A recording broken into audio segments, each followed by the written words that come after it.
अरे सुनो ना, सुनो कि कभी सोचना, ए हज़रत इंसान की कभी सोचना कि जब कोई औरत एक बच्चे की पैदाइश के वक्त तकलीफ़ से चीख रही होती है, तड़प रही होती है, तब मेरा दिल चाहता है कि मैं उसके शौहर को लाकर उधर खड़ा करूं, ताकि उसको पता चल सके कि उसकी बीवी उसकी नस्ल की खातिर किस तरीके से तड़प रही है, ताकि उसे ये फ़ील हो सके कि उसकी औलाद की खातिर कितनी तकलीफ़ें वो बर्दाश्त कर रही है, ताकि उसके बाद में वो कभी भी ज़िंदगी में कभी ये ना कह सके कि तुमने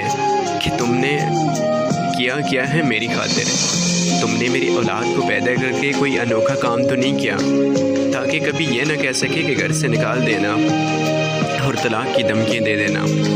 एक पल में ना कह दे कि उसके माँ बाप को कॉल्स करके कि आओ अपनी बेटी को ले, कभी ये ना कहे कि तुमने आज तक किया है मेरे लिए, काश कि वो तकलीफ़ तुम्हें भी हुई होती। सुनो कि काश कि वो तकलीफ़ तुम्हें भी मिली होती, जो तकलीफ़ तुमने अपनी शरीक अयाद को दी है, घर भेज के उसके माँ बाप को दी है।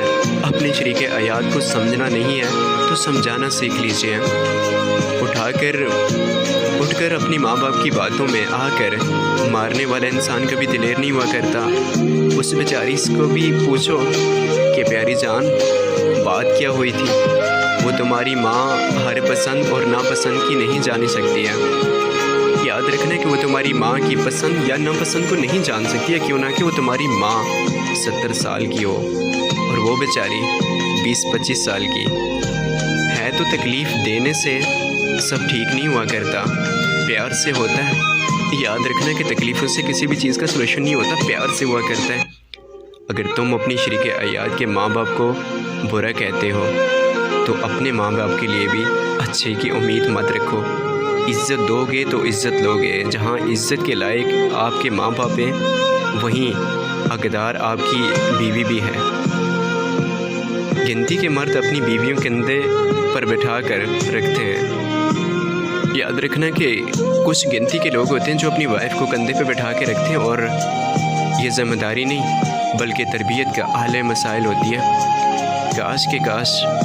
सुनो कि काश के एक पल में औरत को कूड़ा का कर देना, कि एक पल में औरत को कूड़ा कर देना वाला मर्द भी उस तकलीफ़ का अंदाज़ा कर सके जो 20 हड्डियों के एक साथ टूटने के बराबर हुआ करती है। ये बहुत सारे हज़ारों केसेस ऐसे मिलते हैं।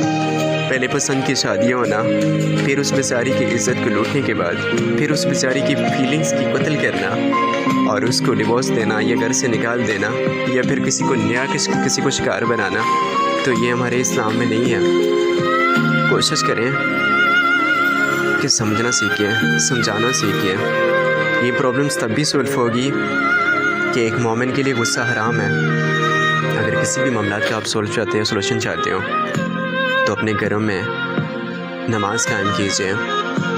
एक सच्चा मोमिन जो होता है वो कभी भी गुस्सा किसी को नहीं करता। तो याद रखना, किसी का जो कोई इंसान किसी का भी अगर घर उजाड़ता है या किसी की बेटी को इस तरीके से रुसवा करके घर से निकाल देता है, तो वो ज़िंदगी में कभी भी सुकून नहीं पा सकता, बिल्कुल तन्हा होकर रह जाता है। और याद रखना कि तन्हाइयों में ज़िंदगी बसर करना बहुत मुश्किल होता है, बहुत पेन होता है, बहुत तकलीफ़ होती है। सो कोशिश करो कि ज़िंदगी में अगर करना है तो कुछ कीजिएगा कि लिखो तो कुछ ऐसा लिखो कि कागज़ पे रोने पे मजबूर हो जाए, हर लफ्ज़ में वो दर पैदा कर कि बेवफा भी वफा करने पे मजबूर हो जाए।